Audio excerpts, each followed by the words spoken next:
In today's video, I am going to teach you how to change line thickness in AutoCAD. We'll keep this simple and clear. So by the end, you will know exactly how to make your lines appear thicker or thinner right on screen. First, let's make sure line thickness is actually visible in your drawing area. AutoCAD can show or hide line weights, and if they're hidden, any change you make won't be obvious.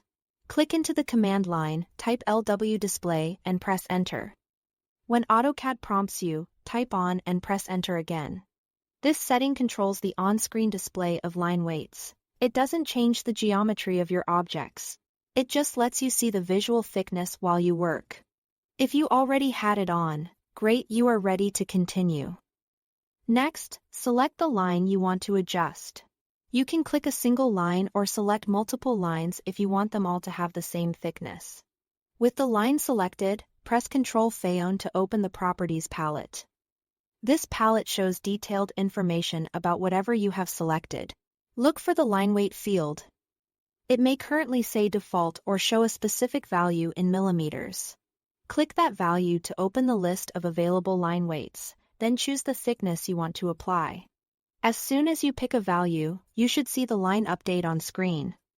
Thanks to LW display being set to on. If you prefer not to use the Properties palette, you can adjust line weight from the menu as well. With your lines still selected, go to the ribbon and find the line weight dropdown.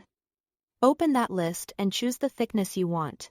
This does the same thing as the Properties method. It assigns a new line weight to the selected object. Use whichever approach feels faster for you. After you make your selection, look back at your drawing.